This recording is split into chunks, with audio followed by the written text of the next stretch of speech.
जैसा कि हम यहाँ तक पहुँच गए थे कि हम जो फेज़ वोल्टेजेस और लाइन वोल्टेजेस क्या हैं ये हमने देख लिया था। अब हम इन दोनों के बीच का रिलेशन देखेंगे। रिलेशन देखने के लिए हमने बनाया है फेज़र, तो हम फेज़र बनाएंगे। स्टार कनेक्शन में हम कंटिन्यू कर रहे हैं।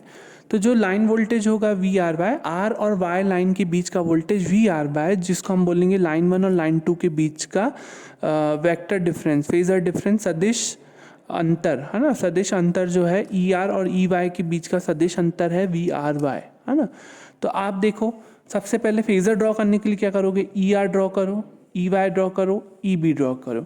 तो ई आर, ई वाई और ई बी जो है ये सब क्या है, एक दूसरे से 120 डिग्री डिस्प्लेसमेंट के साथ है, विस्थापन के साथ है। तो ये 120 डिग्री, ये 120 डिग्री और ये 120 डिग्री। आर वाई बी, इसका अपोजिट ड्रॉ कर लो।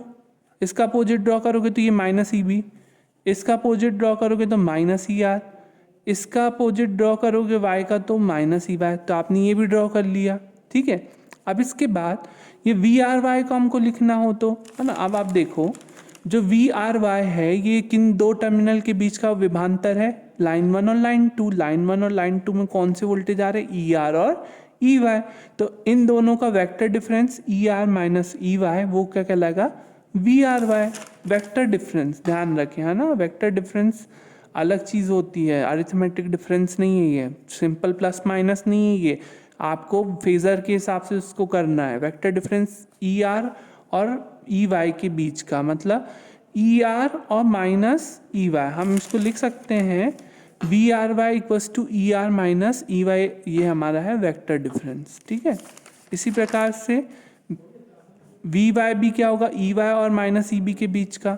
इसी प्रकार से E B minus E R के बीच का।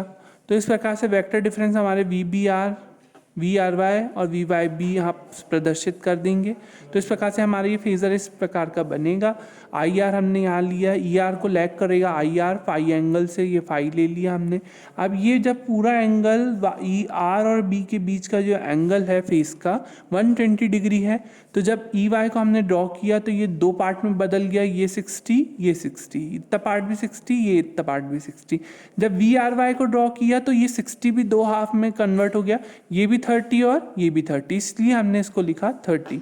ये फाई आप जानते हैं कि फाई क्यों है ना। तो अब इसी में आगे हम कंटिन्यू करते हुए अगर हम लाइन वोल्टेज और फेज वोल्टेज के बीच का संबंध देखें तो हम पोटेंशियल डिफरेंस, जो विभवांतर हम ले रहे हैं लाइन 1 और लाइन 2 का, वो हमारा है वी आर वाई, जिसको मैंने अभी एक्सप्लेन किया, E R minus E Y. तो मैंने एक पोर्शन ले लिया फेज़र का, मतलब इतना पार्ट बस ले लिया मैंने फेज़र का, ताकि हम या तो आप पैरेललोग्राम लॉ ऑफ वेक्टर से डायरेक्टली लिख सकते हैं, या अगर आपको वो नहीं पता है तो हम एक तरीका आपको और बता सकता हूँ कि हम कैसे एक्सप्रेशन को लिखेंगे। तो इस प्रकार से हम एक्सप्रेशन को कैसे लिख सकते हैं वो हम देखते हैं, है ना। तो जैसे कि हमने एक पोर्शन ले लिया, अब हम जो है संबंध स्थापित कर रहे हैं लाइन वोल्टेज और फेज वोल्टेज के बीच में। तो लाइन वोल्टेज और फेज वोल्टेज के बीच में जब हम संबंध स्थापित कर रहे हैं तो हम वही पोर्शन लिया हमने जिसमें हमारा वी आर वाई क्या है, लाइन वोल्टेज, और ई आर और माइनस ई वाई क्या हमारे फेज वोल्टेजेस। तो अब हम इन दोनों के बीच में संबंध देखेंगे कि क्या आता है स्टार कनेक्शन में। तो अब वी आर वाई को हमने लिखा इस प्रकार से। अब वी आर वाई की वैल्यू अगर हमें निकालना है तो मैंने देखो, एक ही हमारा जो बन रहा था इसको मैंने परपेंडिकुलर ड्रॉ कर दिया, दो ट्राइंगल में बदल दिया मैंने इसे। तो आप देख सकते हैं जो ए ई है वो ए सी का आधा है ना। और cos 30 एंगल को आपको इस ट्रायंगल में लिखना है। तो cos क्या होता है, बेस अपॉन हाइपोटेनस। बेस कितना है, ए ई, हाइपोटेनस क्या है हमारा, ए बी। तो ए ई अपॉन ए बी, ए ई मैंने बताया ए सी बाई 2, ए बी हमने क्या लिखा, ए बी जो है, ए बी का मान क्या है, ई आर है ना। तो ए बी से हमारा ई आर आ गया, और ए सी क्या है, ए सी हमारा क्या है, वी आर वाई। तो ए सी की जगह हम लिख लेंगे वी आर वाई। तो आप इसको सॉल्व करेंगे तो वी आर वाई की वैल्यू क्या आएगी, √3 इंटू ई आर। और ई आर जनरली हमारा क्या है, फेज वोल्टेज। तो ई आर बोले, ई वाई बोले या ई बी बोले, बैलेंस सिस्टम के लिए इन सभी की वोल्टेज की वैल्यू क्या होगी, ई फेज वोल्टेज के बराबर। सब में equal amount of E M F induce होगा, जो कि मैग्नीट्यूड में इक्वल होगा। बस जो एक दूसरे से फेज में होंगे वो 120 डिग्री आउट ऑफ फेज होंगे। तो V R Y equals to हम लिख सकते हैं √3 ई फेस, ई आर की जगह हम ई फेस लिख सकते हैं। इसी प्रकार से वी वाई बी हम निकालते हैं, अगर इसी प्रकार से हर पोर्शन को हम लेंगे, जैसे हमने ये पोर्शन लिया, हम ये पोर्शन ले सकते हैं, ये पोर्शन ले सकते हैं, तो सभी को करने की ज़रूरत नहीं। सिमिलरली इसी प्रकार से हम V Y B equals to E Y minus E B equals to √3 E phase आएगा, V B R equals to E B minus E R equals to √3 E phase आएगा। तो जनरली जो ये V R by V Y B, ये V B R है जो, ये हमारी क्या है लाइन वोल्टेजेस। तो इसको भी हम एक स्टैंडर्ड रिप्रेजेंटेशन में वी एल लिख सकते हैं, और इस प्रकार से हम वी एल इक्वल्स टू हम लिख सकते हैं √3 वी फेस। मतलब स्टार कनेक्शन में जो लाइन वोल्टेज है वो √3 टाइम्स होता है फेज वोल्टेज के, है ना। जैसे कि फेज वोल्टेज मैंने बोला 230 वोल्ट, तो 230 इंटू √3 कर दोगे तो आप आ जाएगा 440 कुछ के आसपास, है ना। तो वी एल की वैल्यू जाएगी 440 वोल्ट। तो इस प्रकार से हम लाइन वोल्टेज और फेज वोल्टेज को निकालते हैं। इसका बहुत बड़ा एडवांटेज पड़ता है हमारा सिंक्रोनस जनरेटर में। आप सिंक्रोनस जनरेटर पढ़ेंगे तो आपको वहाँ पे समझ में आएगा। हम जो वाइंडिंग है हम स्टार में डिज़ाइन करते हैं आर्मेचर वाइंडिंग, जिससे कि हमारी कॉपर सेविंग बहुत ज़्यादा हो जाती है। 57.7% के हिसाब से हमें फेज वोल्टेज के हिसाब से हमें वाइंडिंग की डिज़ाइनिंग करना पड़ता है। तो ये एडवांटेज आप उसमें भी देखेंगे जब आप मशीन पढ़ेंगे। तो ये हमने जनरली स्टार कनेक्शन में देख लिया लाइन वोल्टेज और फेज वोल्टेज के बीच में क्या रिलेशन आता है। लाइन वोल्टेजेस जो हैं, जो V R by V B, V Y B, ये सब 120 डिग्री है। मैंने कुछ कंक्लूजन लिखे हैं, तो ये जो हमने फेज़र बनाया है उसी से हम देख रहे हैं। जैसे ई आर, ई वाई और ई बी जो फेज़ वोल्टेजेस हैं वो 120 डिग्री डिस्प्लेसमेंट में है, तो वैसी V R Y, V Y B और वी बी आर, इनके बीच का भी जो कोण होगा, लाइन वोल्टेजेस के बीच का कोण भी 120 डिग्री होगा। लाइन वोल्टेजेस जो है वो 30 डिग्री आगे है रिस्पेक्टिव फेज वोल्टेजेस, है ना। लाइन वोल्टेज 30 डिग्री आगे है रिस्पेक्टिव फेज वोल्टेजेस से, आप देख सकते हैं। जैसे ये ई आर है फेज वोल्टेज, तो ई आर से ये आगे है, इस डायरेक्शन में आगे बोलते हैं, इस डायरेक्शन में हम पीछे बोलते हैं। तो इस डायरेक्शन में ये आगे है। जैसे ये ई वाई, तो इस डायरेक्शन में ये वी वाई बी आगे है। जैसे ये ई बी, तो इस डायरेक्शन में ये वी बी आर इससे आगे। तो देख सकते हैं हम लाइन वोल्टेज जो है वो फेज वोल्टेज से 30 डिग्री आगे होंगे। The angle between line currents and corresponding line voltages is 30+5।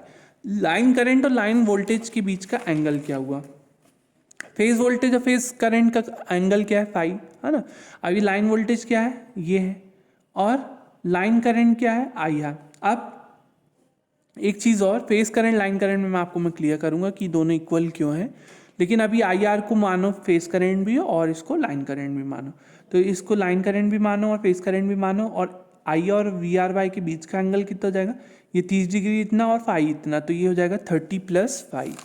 तो इस केस में 30+5 जो है हमारा करंट, लाइन करंट और लाइन वोल्टेजेस का एंगल बनेगा, जिसमें करंट लैगिंग ही रहेगा, है ना। 30+5 जितना भी एंगल होगा करंट लैगिंग के साथ होगा, क्योंकि हम पढ़ ही रहे हैं आर्मेचर वाइंडिंग से रिलेटेड स्टार कनेक्शन, तो वो करंट जनरली इसमें लैगिंग ही होता है। तो 30+5 हमने यहाँ पे लिया। अब लाइन करंट और फेज करंट जो मैंने आपको कहा कि क्या होगा इसके बीच का रिलेशन स्टार कनेक्शन में हम देखते हैं। अब जैसे कि आप देख सकते हैं जो हमने मेन डायग्राम बनाया था, जो प्रत्येक फेज वाइंडिंग है वो लाइन से जुड़ी हुई है। जैसे ये वाली फेज वाइंडिंग इस लाइन से सीरीज में जुड़ी हुई है सब, है ना। तो जो करंट फेज वाइंडिंग में जो करंट फ्लो होगा वही लाइन में भी होगा। जैसे इससे आई आर होता है तो इसमें भी आई आर होगा, इसमें आई वाई है तो इसमें भी आई वाई होगा, इसमें आई बी है तो इसमें भी आई बीच होगा।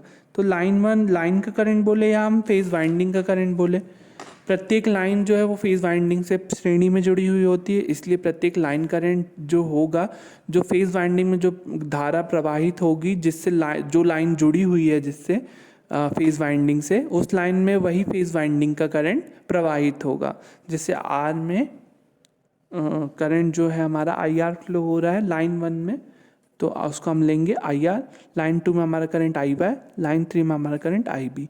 तो I R, I Y, I B ये फेस करंट भी है, और यही आई आर, आई वाई और आई बी ये हमारे लाइन करंट भी है। तो इसको हम इक्वल्स टू आई एल भी कर देंगे, ये हमारा हो गया लाइन करंट भी।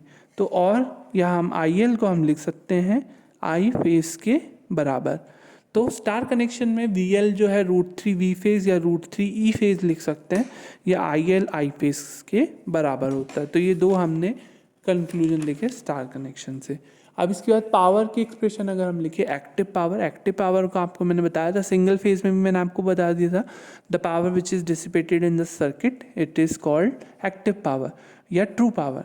तो एक्टिव पावर यहाँ पे, वहाँ पे सिंगल फेज के लिए हम VI cos phi लिखते थे, यहाँ हम 3 फेज के लिए क्या हो जाएगा, ये 3 इंटू फेज पावर। अब फेज पावर क्या होता है आपको मैंने बताया था, VI cos phi, जहाँ पे V और I RMS वैल्यू होती थी वोल्टेज और करंट की, वैसे ही हम पावर के यहाँ पे लिखेंगे 3 V phase I phase cos phi। अब ये 3 टाइम्स हो गया। अब V फेज की वैल्यू हमने जो स्टार कनेक्शन में निकाली थी वो है VL/√3, और I फेज की वैल्यू हमने निकाली थी IL। तो P की वैल्यू जाएगी 3 into VL/√3 into IL into cos phi। P equal to जाएगा √3 VL IL cos phi। तो आप देख सकते हैं P को हम 3 V phase I phase cos phi भी लिख सकते हैं, जहाँ पे V फेज I फेज ये फेज वोल्टेजेस और करंट होंगे, और P को हम √3 VL IL cos phi भी लिख सकते हैं, जहाँ पे VL IL जो होंगे हमारे फेज का लाइन करंट और लाइन वोल्टेजेस होंगे। इसी प्रकार से Q को हम लिख सकते हैं √3 VL IL sin phi। Reactive power है ना, रिएक्टिव पावर ये हमारा हम VI sin phi लिखते थे, तो इसका हम √3 VL IL sin phi भी लिख सकते हैं, और 3 V phase I phase sin phi भी लिख सकते हैं। टोटल अपेरेंट पावर क्या होता है, S इक्वल टू होता है √P² + Q²।